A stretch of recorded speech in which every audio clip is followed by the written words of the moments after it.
Dans quel sens tourne le monde de l'animation? Sans doute vers son autodestruction. Car oui, depuis que le séisme des plateformes de streaming a frappé, les grands pôles historiques commencent à se fracturer. Et pour beaucoup d'entre eux, ce n'est que le début des problèmes. Mais dans le même temps, les frontières, elles, tendent à s'effacer. Alors dans quel sens tourne le monde de l'animation? Peut-être vers sa guérison ou sa rédemption. Car de plus en plus, c'est la voix du public qui compte. Et c'est principalement le nom des artistes qu'il réclame. Où va finalement le monde de l'animation? On ne le sait pas encore, mais il y a peut-être des pistes. Parmi l'innovation, la création, l'union et la Chine. Yo la troupe, c'est Motive, et comme l'année dernière à la même période, je vais refaire cette vidéo que j'avais adoré faire l'année dernière pour parler de l'année 2023 de l'animation et de mes prévisions pour 2024, qui pour certaines d'entre elles se sont avérées justes. Production qui s'avère très prometteuse. Pas Kung Fu Panda 4 par exemple. J'ai assez peur pour Kung Fu Panda 4. Il y aura un petit peu de flex dans cette vidéo, vous inquiétez pas. Bien évidemment, il y a eu pas mal de choses inattendues dans l'industrie cette année-là. Beaucoup de belles surprises aussi, notamment du côté de la firme aux grandes oreilles, Disney, qu'on avait vivement attaqué l'année dernière, mais qui sont en train d'entamer une remontada assez spectaculaire. Mais bon, on aura le temps d'y revenir. Mais il y a aussi beaucoup de points de doute, notamment autour de l'industrie télévisuelle, c'est-à-dire des séries, que ça soit dans notre pays en France, mais aussi dans le monde entier. Tout simplement, il y a moins de séries d'animation et surtout moins de séries d'animation de bonne qualité parce qu'il y a moins de personnel qualifié, parce qu'il y a moins de nouveaux projets assez enthousiasmants, parce qu'il y a moins de personnes pour soutenir et financer des projets assez enthousiasmants pour stimuler les personnes les plus créatives, les personnes les plus qualifiées. Mais bon, dans le même temps, il s'est passé quand même pas mal de choses en 2024 et il va encore se passer pas mal de choses en 2025 qui pourraient tout à fait redessiner le paysage de l'animation à l'avenir. Et je vous propose de revenir sur tout ça en 9 points.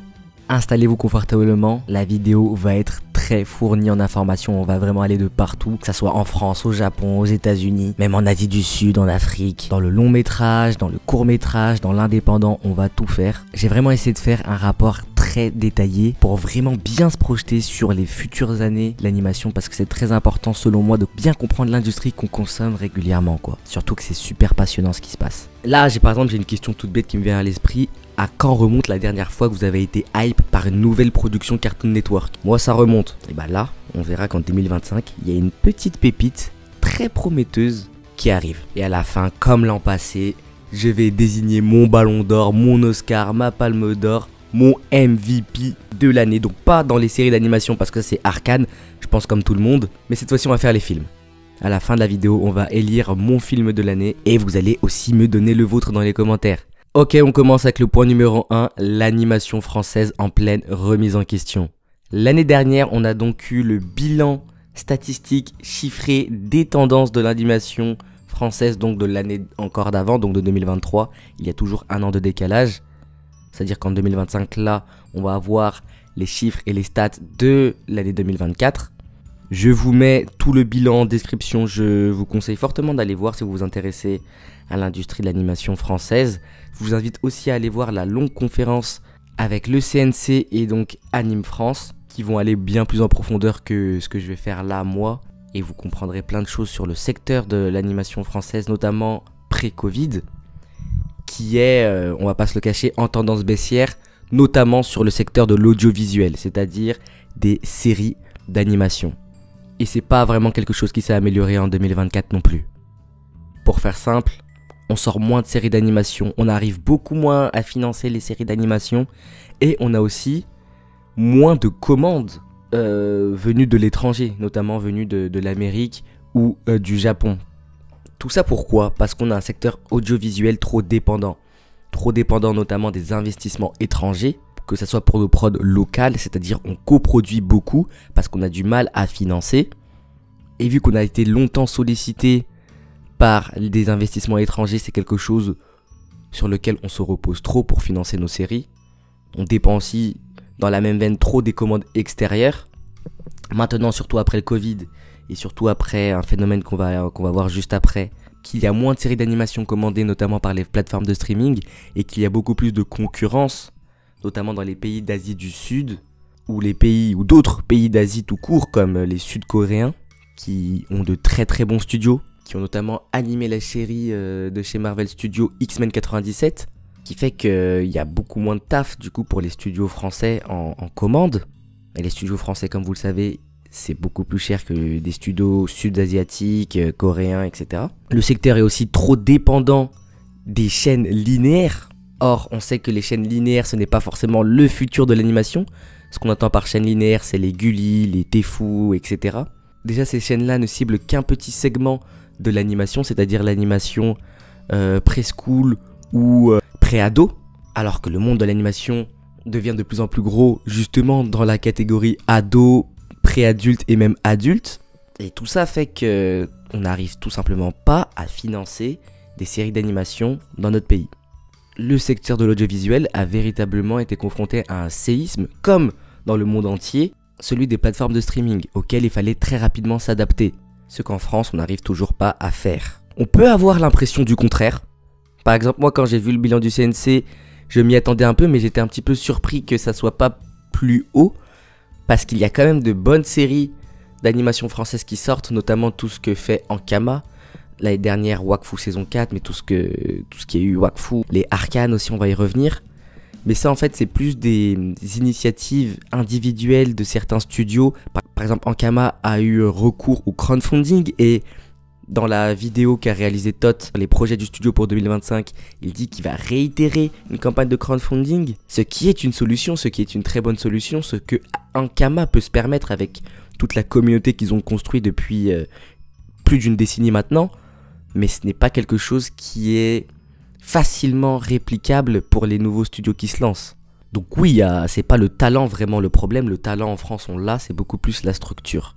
Et une bonne confirmation de ça, que ce n'est pas le talent mais vraiment la structure, c'est que quant à lui, le secteur cinématographique, donc des films d'animation français, lui, depuis le Covid, est en hausse. C'est-à-dire qu'on n'a jamais produit autant de films d'animation ces 2 dernières années qu'avant.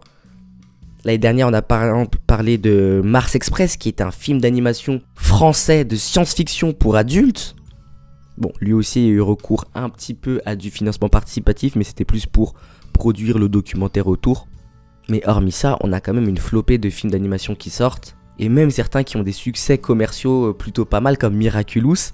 Et cette année, encore une fois, c'est une coproduction avec un superbe réalisateur letton, un petit phénomène du réalisateur letton Jins Zilbadolis, mais c'est un studio français qui s'est chargé de toute la partie animation, donc mouvement, et la partie sonore. Et pour moi, ce film, c'est un vrai coup de cœur, et c'est aussi un vrai phénomène, parce que c'était le premier film du coup de son réalisateur qu'il ne faisait pas en solo. Avant, il faisait des films, lui en solo, donc des moyens métrages, des courts métrages.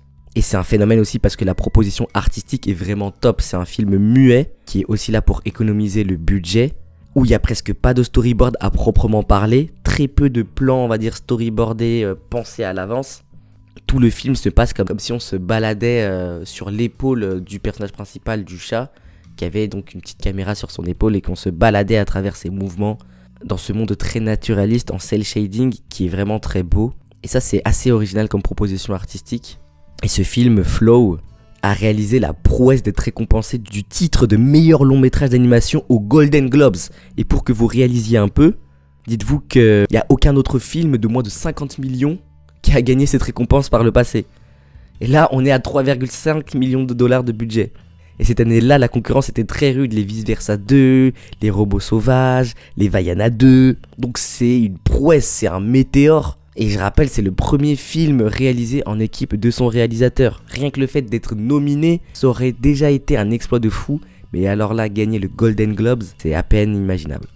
Moi, j'ai vu le film avec ma petite sœur et elle a vraiment adoré. Alors que c'est quelque chose qu'on n'a vraiment pas l'habitude de voir, avec des animaux qui sont vraiment chara-designés de manière, je dirais, naturaliste, mais qui sont très expressifs. C'est-à-dire qu'on n'est pas dans les chara-design d'animaux anthropomorphisés à la Disney Pixar. On est sur quelque chose de beaucoup plus naturaliste, mais on arrive tout de même à avoir cette familiarité dans les mouvements. Et les émotions passent vraiment super bien. Moi, il y a une scène de sacrifice d'un animal en particulier qui m'a grave eu. Donc franchement, je vous conseille d'aller le voir.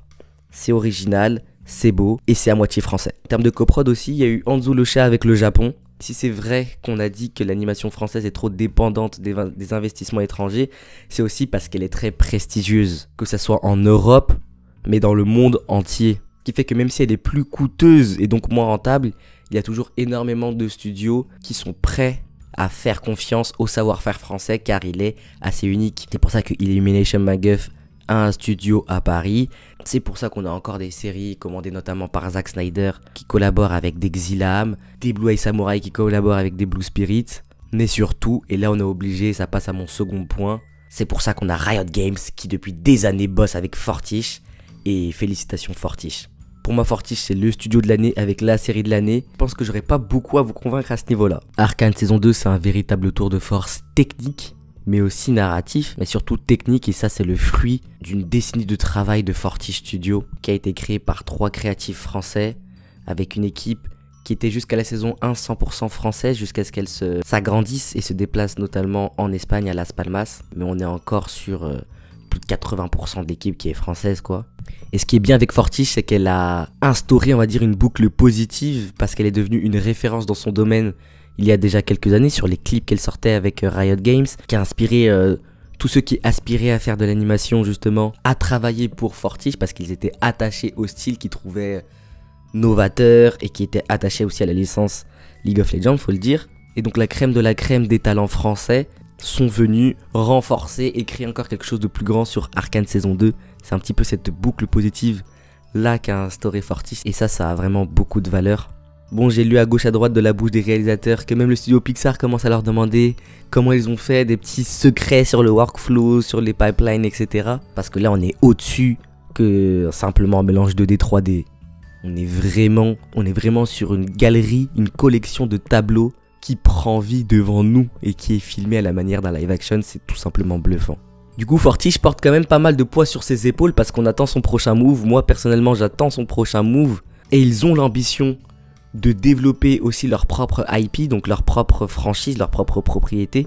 J'espère que d'ici Annecy 2025, on aura au moins un petit trailer pour Penelope of Sparta, qui m'a l'air vachement sympa dans un univers mi-mythologique, mi-moderne. Ce sera un long métrage d'animation, donc peut-être que visuellement ce sera encore plus ouf. Jusqu'où ils sont prêts à aller. Et surtout qu'ils ont commencé très très fort 2025. Je suppose que vous avez vu ces petites cinématiques Bienvenue à Noxus qu'ils ont fait.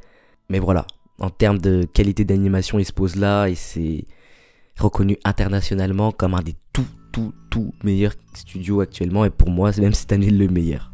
Il n'y a pas que j'attends l'année prochaine en termes de studio d'animation français, il y a aussi La Cachette, j'en avais parlé l'année dernière.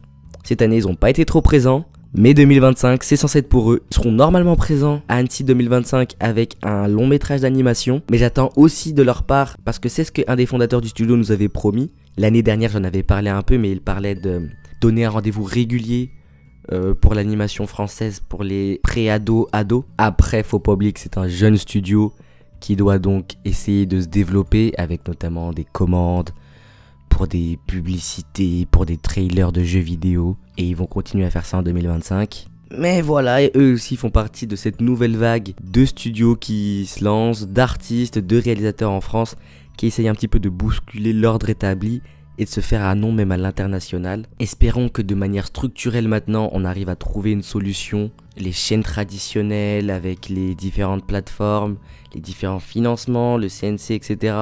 pour stimuler la créativité, notamment sur le secteur des séries d'animation, parce qu'il y a toute une génération de talents qui le méritent. Ok, pour numéro 3, ne jamais sous-estimer Disney. Et surtout, ne jamais sous-estimer cet homme Bob Iger, qui est donc revenu en 2022 pour sauver Disney un petit peu de la crise dans laquelle ils étaient plongés. Crise créative, crise financière, crise même identitaire. Pas mal d'animateurs qui voulaient se barrer. Bref, c'était la merde.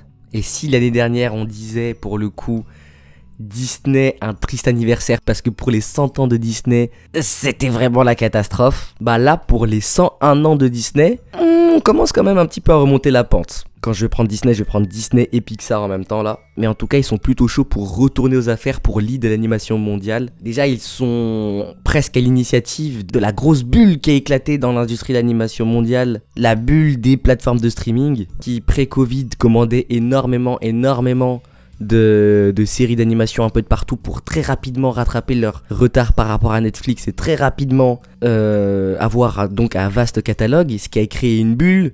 Tous les producteurs pensaient que voilà, c'est bon, l'animation, on va pouvoir prendre des risques, on va avoir du taf, de toute façon tout le monde veut des séries. Disney a clairement gagné par rapport à ça en commandant eux un peu moins de séries, en étant beaucoup plus regardant là où ils investissaient leur argent et en faisant malgré tout des gros coups. Et même encore cette année, Disney Plus a sorti X-Men 97 et si c'était pas Arcane, ça aurait été probablement elle la série de l'année. Et quelques années on a aussi eu Bluey, cette année on a aussi eu Iwaju, un animé coproduit par un studio nigérian qui a reçu aussi pas mal de récompenses, qui est plus axé pour les enfants. Tout ça a amené les autres plateformes de streaming à un petit peu imiter Disney+, à couper pas mal de productions, même Netflix a annulé certaines séries.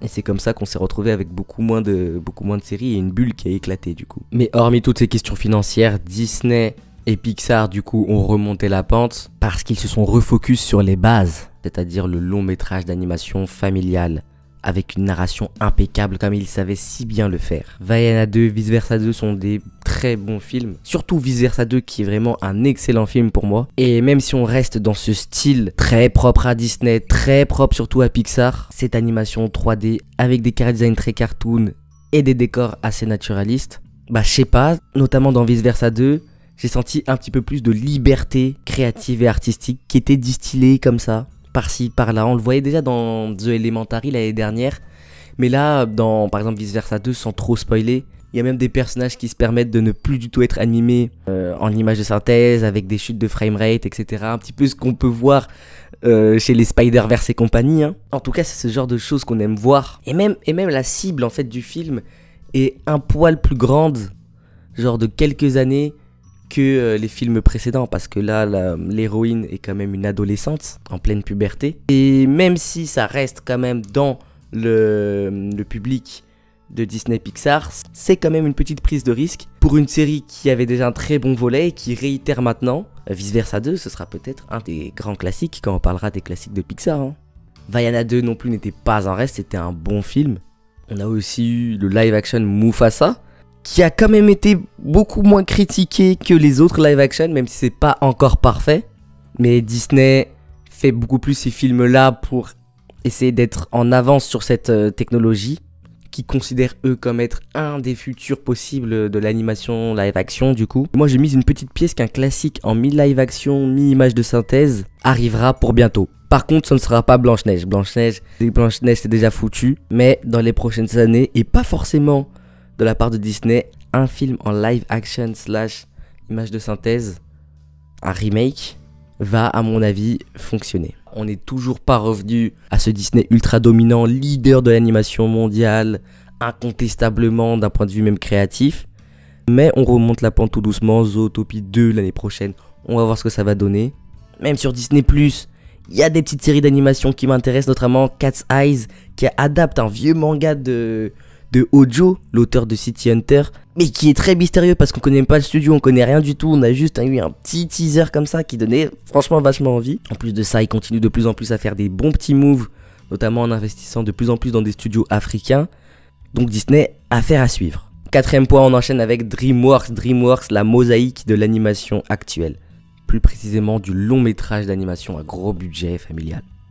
J'avais envie de faire un point sur DreamWorks parce qu'ils sont vraiment très intéressants et que mine de rien, depuis quelques années, et cette année aussi, ils sortent les meilleurs films d'animation. Parce que cette année, on a Robot Sauvage qui est au moins dans le top 5. Et ce que je me rends compte avec DreamWorks, c'est que cette nouvelle ère stylistique qu'on observe dans le secteur du long métrage d'animation familial grand public à haut budget, les avantages beaucoup, parce que DreamWorks a toujours été ce studio assez éclectique qui essaie de faire comme les autres mais pas forcément comme les autres, qui sort plein de films, des bons, des moins bons, et qui a pas forcément une identité stylistique forte. Et si avant ça pouvait leur desservir, parce que quand tu tombais sur un film DreamWorks, tu savais pas forcément s'il fallait le voir, si c'était nul ou si c'était bien, alors qu'un Pixar, un Disney était beaucoup plus rassurant. Là, vu qu'on a changé un petit peu d'air, là où on a vraiment plus de certitude, Eux, ils s'en sortent super bien et on le voit bien dans leur long métrage d'animation depuis les Bad Guys. DreamWorks est aussi un des pionniers à ne pas oublier dans ce nouveau style mélange 2D, 3D. Les Bad Guys a profité d'un excellent bouche à oreille.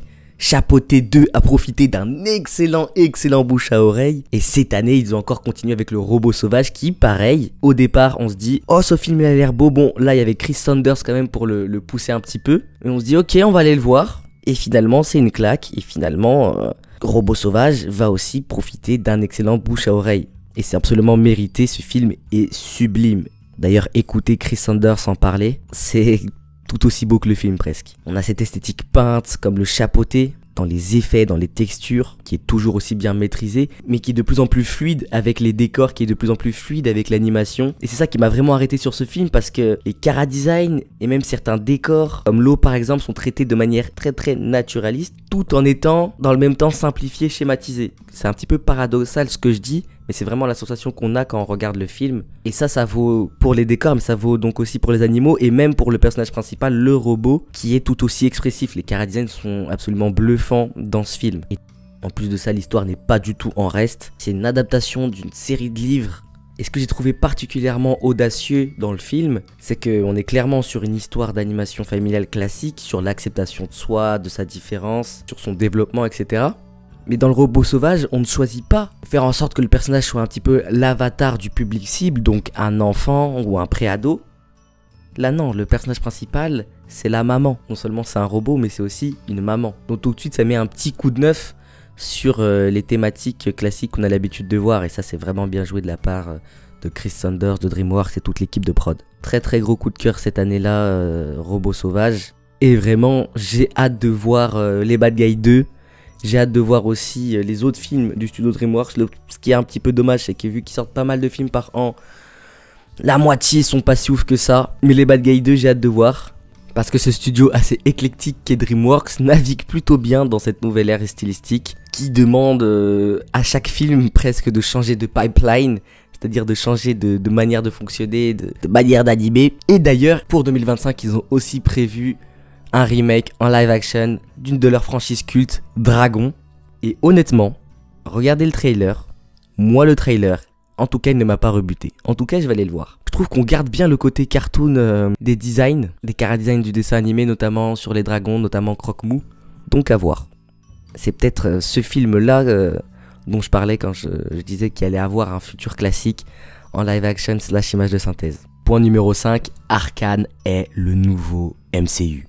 Arcane, ok, c'est la série de l'année. On a commencé à déjà en parler plutôt d'un point de vue technique avec les studios Fortis qui ont réalisé un tour de force incroyable. Mais quand je me penche sur Arcane, je me dis qu'est-ce qui va arrêter Riot d'agrandir la franchise, d'agrandir l'IP Arcane à un niveau colossal. Ils ont un univers qui est extrêmement aimé et extrêmement aussi, je dirais, méta, parce que c'est un univers qui pioche autant dans de la mythologie, dans de la magie, dans du folklore que dans du futurisme. Et ça, je pense que c'est vraiment les univers méta actuellement.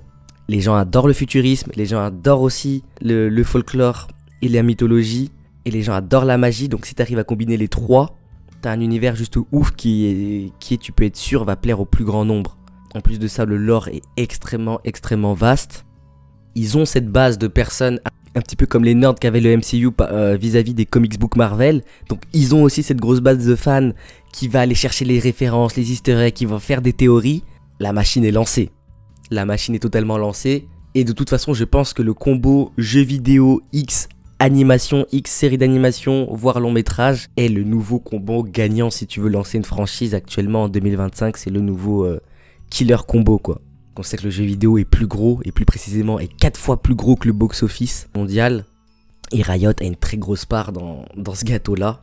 À chaque fois qu'ils sortent un teaser, à chaque fois qu'ils sortent un clip, ça fait énormément de vues. Ils peuvent puiser sur un lore exceptionnel.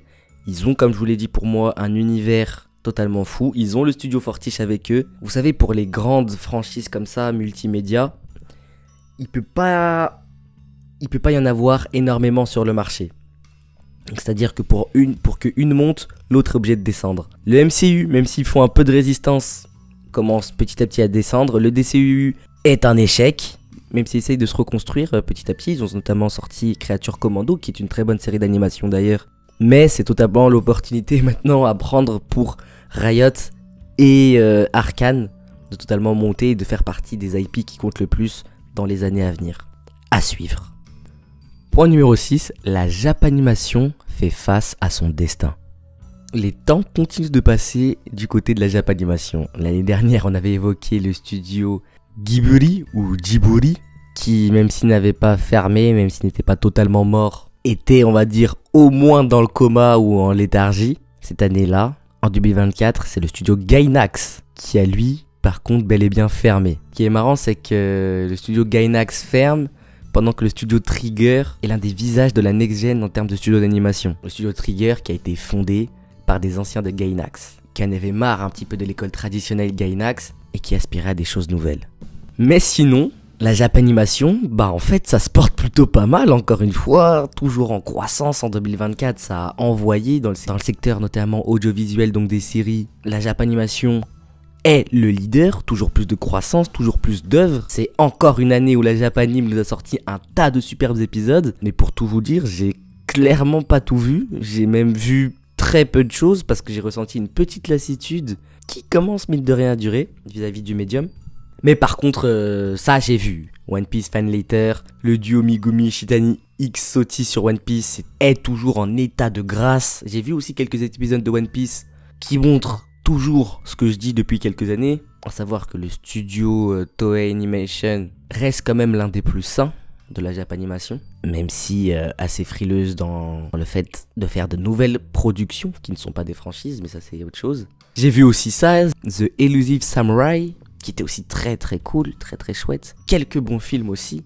On a parlé notamment de la coproduction Anzu-chan, et non pas Anzu le chat, enfin Anzu le chat, mais Anzu-chan, qui est une superbe coproduction en rotoscopie avec un réalisateur qui de base vient du live action. C'était un film plutôt sympa, assez drôle, rempli de créativité c'est ce genre de projets qui font du bien. Mais j'aimerais m'attarder sur 2 œuvres en particulier parce qu'elles représentent un petit peu le combat que la Japanimation est en train de mener contre elle-même et contre son destin. Déjà, on a Xiansaru et Dandadan. Xiansaru qui, pour moi, avec Trigger, incarne vraiment la nouvelle génération de studios, la next-gen de la Japanimation. Bien plus que l'horrible Mappa qui, comme on l'a dit l'année dernière, ne va pas faire long feu. Et c'est le cas. Petit à petit, chaque année, Mappa, les gens se rendent compte de plus en plus que c'est des fraudes. On va pas revenir sur ça. Mais ce qui est impressionnant donc avec le studio Xiansaru, c'est qu'en quelques années, malgré le départ du monstre sacré qui est Masaki Uehasa, Eun Choi, la cofondatrice, a superbement bien repris le flambeau. Xiansaru, comme on l'avait dit l'année dernière, c'est le studio le plus international de toute la Japanimation. Que ce soit dans leur approche stylistique de l'animation, on l'a vu l'année dernière avec Scott Pilgrim, mais aussi que ce soit dans leur mode de fonctionnement en interne, leur processus de travail ou leurs équipes,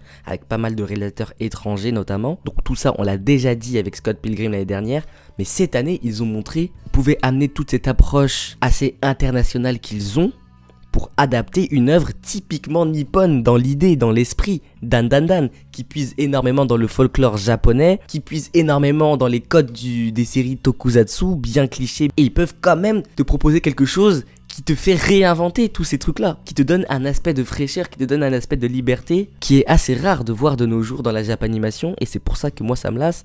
Mais des séries comme Dandadan, même si je suis pas fan du scénario, je suis pas forcément fan de Dandadan, des personnages, etc. Mais il faut avouer que la production est extrêmement rafraîchissante, et parfois se veut même très poignante avec le sublime épisode 7, qui est l'incroyable épisode 7.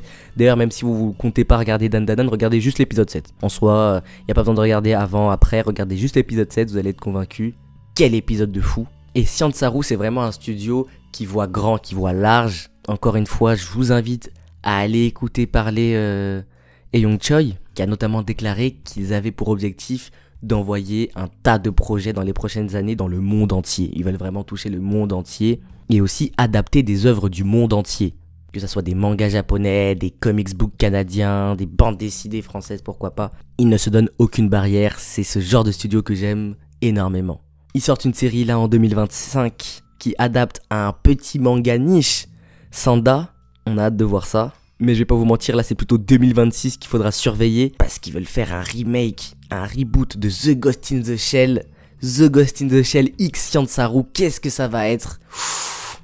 On commence déjà à se hype pour 2026 dans cette vidéo, mais l'annonce est folle quand même.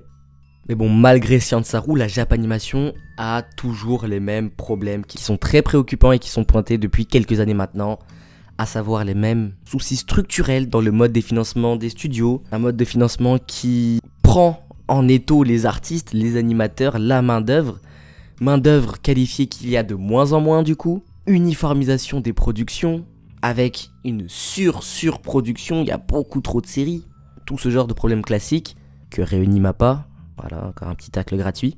Il faut avouer qu'en 2024, on n'a pas réellement fait de progrès là-dessus. Il n'y a pas eu de réforme, il n'y a pas eu de choses qui ont permis d'avoir une production plus légère, on n'a pas eu un ralentissement de la cadence de production. Il n'y a rien eu de manière structurelle. Mais par contre, je sens comme un élan collectif de plusieurs artistes, de plusieurs réalisateurs, de plusieurs animateurs qui en ont un peu marre de cette situation. Parce que cette situation amène directement un manque de créativité qui les lasse. Et ce qui amène tous ces réalisateurs-là et animateurs à perdre leur passion. Donc ce qu'ils font, c'est qu'ils font des œuvres qui les passionnent. Et c'est là où je vais en venir à ma seconde œuvre, Look Back. Look Back, un film d'animation japonais. Il y en a eu pas mal cette année qui étaient pas mal, notamment The Color Within, du studio Sansaru encore.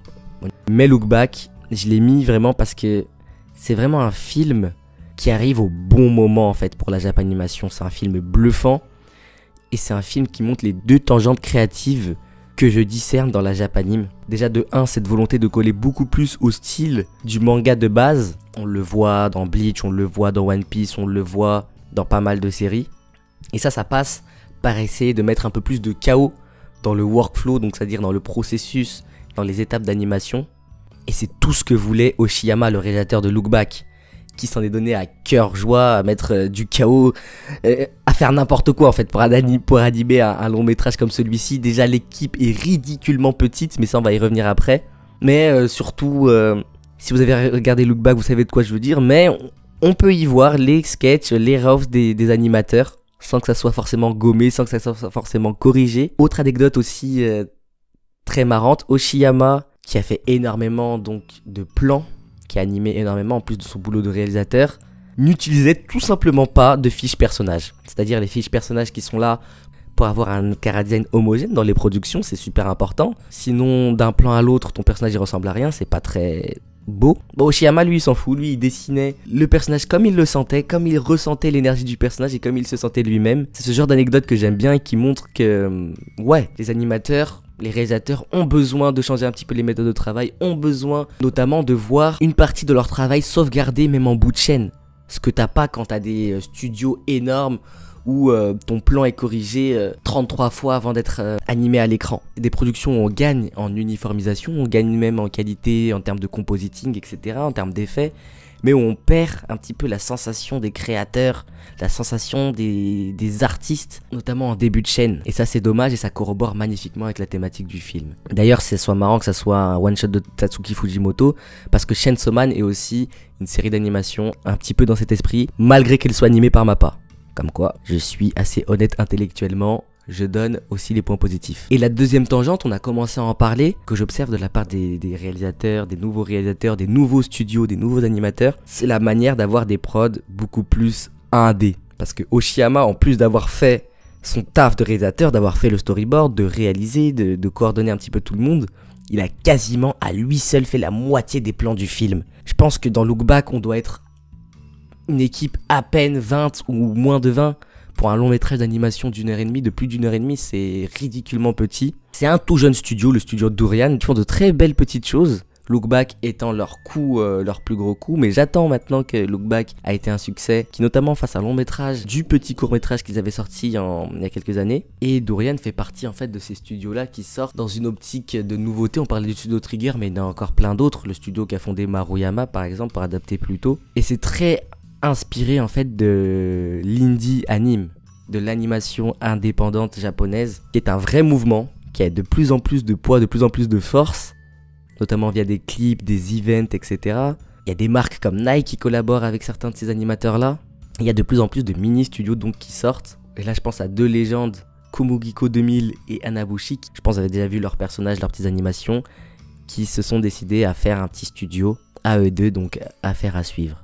En tout cas pour la Japanimation, Il va falloir faire de véritables changements structurels, notamment comme je l'ai dit au niveau des modes de financement, de distribution, qui veulent vraiment que cet élan collectif puisse amener une nouvelle dynamique et un nouvel âge d'or pour l'animation. Mais bon, en tout cas, il y a eu des annonciateurs de mauvaises nouvelles, les Miyazaki, les Anno, les Maruyama, qui les ont tous prévenus. Je crois qu'ils sont en train de s'activer, mais il va falloir faire plus. Donc affaire à suivre en 2025. D'ailleurs, en parlant de ça, point numéro 7, le meilleur anime de 2025 sera chinois. Voilà, on y vient, la Chine. La Chine qui va très probablement réaliser le meilleur animé de 2025. Il s'agit de To Be Hero X, et là, tous les fans de Sakuga qui me regardent savent de quoi je parle. C'est un animé qui fait bander les fans de Sakuga depuis quelques années maintenant. C'est une coprod Chine X Japon, dans le sens où le diffuseur sera japonais, Crunchyroll, avec Aniplex aussi dans le comité de production, en plus de Bilibili, la plateforme chinoise. Mais le studio d'animation, lui, ou plutôt les 4 studios d'animation, eux, sont purement chinois. Avec notamment pour réalisateur le réal de Link Link qui a bien fonctionné. Il y aura aussi Hiroyuki Sawano à la composition, compositeur des OST de SNK notamment, qui est un petit peu une star. Quand je vois les trailers, quand je vois la configuration, il n'y a aucun monde où ce truc n'explose pas tout sur son passage en 2025.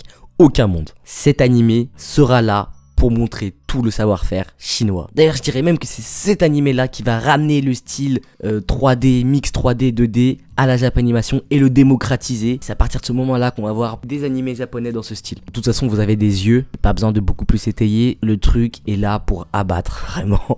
Et ce sera une magnifique pub pour les Donghua, donc les animés chinois. Et ils le méritent vraiment parce que depuis 100 ans, eux aussi, ils bossent dans l'ombre. Parce que leur production ne s'exporte pas, mais ils bossent très très bien dans l'ombre. J'aime bien appeler la Chine l'avatar de l'animation, c'est-à-dire elle maîtrise toutes les techniques, toutes les arcanes de l'animation. Ils sont forts dans la 3D, ils sont forts dans la 3D stylisée, ils sont forts dans la 2D, ils sont forts dans la stop motion, ils sont forts de partout. Et si jusque-là ils ont travaillé dans l'ombre, depuis quelques années, ils commencent petit à petit à se montrer sur la scène internationale et ça frappe très fort. En 2024, on a eu Deep Sea qui a été acclamé par les critiques, mais surtout on a eu Black Myth, Sun Wukong Black Myth qui est un jeu vidéo qui a fait énormément de bruit et qui a pas mal dérangé. Et du coup en 2025 on aura To Be Hero X, faites-lui confiance. Ça fait quelques temps maintenant que je me passionne, il y a des articles très intéressants que je vous mettrai en description sur le parcours des Donghua, plus généralement de la pop culture chinoise, comment ils ont attaqué leur propre marché, comment ils se sont formés pour l'animation, et s'il y a bien une plateforme qu'il faut remercier, c'est vraiment Bilibili. Et c'est très intéressant de se pencher sur Bilibili parce que Bilibili c'est ce genre de plateforme qui a été fondée en 2010 et qui a commencé très très tôt, quasiment en même temps que Netflix, à investir en masse dans les productions originales chinoises. Donc à la base c'était plutôt un genre de YouTube Bilibili, donc tout le monde va sur Bilibili, les influenceurs préférés chinois vont sur Bilibili. Et c'est comme si YouTube se décidait à massivement investir en 2013 dans les animés, dans les productions d'animation française. L'animation française serait à un autre niveau, bah, c'est exactement ce qui s'est passé en Chine. Il y a même des webcomics en fait chinois sur Bilibili. Je pense même qu'ils financent des jeux vidéo. Bref, ils sont partout, ils sont vraiment là pour soutenir les grosses comme les plus petites productions. C'est-à-dire qu'il y a beaucoup de travaux indés, d'animateurs seuls, etc. sur Bilibili. Donc les travaux sont juste gigantesques et ça a énormément facilité le parcours de l'animation chinoise, donc des Donghua. Parce que quand tu as ce genre de plateforme forte qui favorise l'expression, la créativité, c'est top, c'est vraiment top. Depuis quelques années, ils commencent à upload sur YouTube, donc ça c'est cool. Sinon, je vous conseille même de faire un tour sur Bilibili, même pour voir tout ce qui se fait du côté de la Chine. Mais là, ils sont vraiment prêts à exploser aux yeux du monde. Je pense en fait qu'ils ont nos marques depuis 100 ans, ça soit les Japonais et les Occidentaux qui exploitent plus leur roi singe à leur place, quoi. Ils sont en mode, le roi singe il vient de chez nous, on va quand même commencer à l'exploiter. Et on a vu ce que ça pouvait donner avec Black Myth. Black Myth qui a d'ailleurs des séquences d'animation absolument lunaires. Des séquences d'animation, je dirais même des courts-métrages absolument lunaires, super beaux d'un point de vue de l'animation, mais aussi narrativement, c'est ultra propre. Et vous pouvez les retrouver actuellement sur YouTube, les 6, qui font tous quelque chose comme 3 à 5 minutes. Vous pouvez les retrouver en top qualité et avec les crédits à la fin pour chacune des vidéos et sous-titrés en anglais. Je vous conseille vraiment d'aller les voir parce que vraiment vous allez prendre une claque. Vous allez voir toute la beauté. Là je parle pas que de l'animation, vous allez voir toute la beauté et la puissance narrative des séquences d'animation. C'est juste bluffant. Mais franchement, allez les voir même si vous n'avez pas joué au jeu.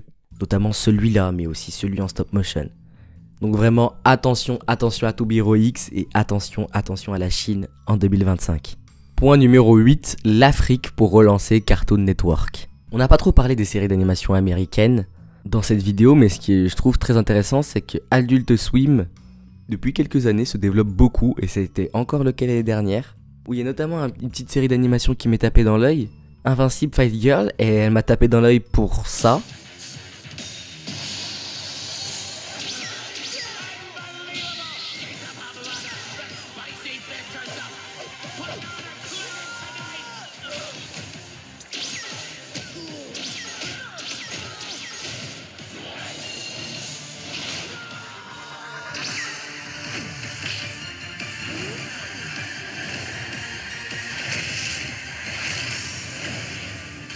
Bon, j'espère que ça va pas copyright ma vidéo, mais bon, vous avez la ref. C'est un mix entre les cartoons américains traditionnels et les animés shonen, Dragon Ball classiques. On a eu Creator Commando dont j'ai parlé, on a eu la saison 2 d'Invincible.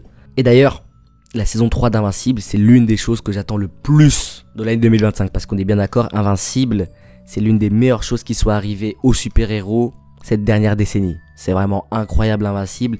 Et tous ceux qui ont regardé le comics book savent à quel point la saison 3 a le potentiel de traumatiser les gens. La saison 1 avait déjà traumatisé les gens. La saison 2, il y a eu un petit ralentissement. La saison 3, c'est le traumatisme absolu. C'est le traumatisme level tome 13 de Berserk. Et j'ai l'impression que le studio en est bien conscient. Si vous êtes des gros fous, vous n'avez toujours pas vu Invincible, rattrapez très rapidement. Parce qu'après ça sera trop tard. Bon, ce sera pas trop tard, mais faudra être là. Mais le fait que Adult Swim se développe plus que Cartoon Network, c'est vraiment très symbolique. Parce que ça montre vraiment que la niche ado-adulte et même adulte tout court est férue d'animation et prend de plus en plus de place dans l'industrie. Parce qu'il n'y a pas que les enfants qui sont friands d'animation, ça tout le monde le sait. Mais ce que ça veut dire aussi, c'est que Cartoon Network est un petit peu dans la tourmente. Parce que malgré tout, les enfants continuent à regarder des cartoons. Mais Cartoon Network peine à se renouveler, peine à sortir des séries d'animation convaincantes, comme je vous l'ai dit... Après l'âge d'or, Adventure Time, Steven Universe, Gumball et OKKO on va dire, bah on n'a plus rien quoi. Et si ce serait pas cette série d'animation tout droit sortie d'un studio d'animation nigérian qui viendrait pourquoi pas relancer une petite hype. Iyanu, je prédis déjà un début assez enthousiasmant pour la série. Tout simplement parce que je connais le comic books de base et que c'est une assez belle histoire. Mais en plus de ça, c'est non seulement une belle histoire dans le comics, mais c'est aussi un assez beau parcours des créateurs et du créateur original du comic book qui a galéré en auto-édition, à financer ses comics books, à fonder son studio et qui déjà sortait des petits tests d'animation à gauche à droite avec une équipe extrêmement réduite pour faire ses armes qui était plutôt pas mal, c'était plutôt du bon taf.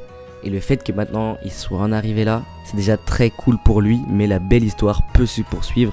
Je vous conseille de cocher une case pour printemps 2025 parce que Iyanu Child of Wonder risque pas mal de vous surprendre, ça risque d'être assez rafraîchissant. Il y a un très bon casting même au niveau des voix. Et ce qu'il y a d'intéressant aussi, c'est que ce sera dispo sur la plateforme Showmax, qui est une plateforme de streaming vidéo qui a détrôné Netflix en Afrique, anglophone particulièrement. Ça montre vraiment qu'il y a un marché avec des contenus principalement live action, de la télé-réalité, adaptés aux goûts locaux. Mais ça montre qu'il y a un marché africain à aller conquérir. Et peut-être que Iyanu sera ce pionnier qui va en amener d'autres. Et si les Cartoon Network, les Disney, les Microsoft commencent à investir de plus en plus, ce n'est pas pour rien. Plus généralement, il y a encore pas mal d'endroits dans le monde où aller voir de l'animation.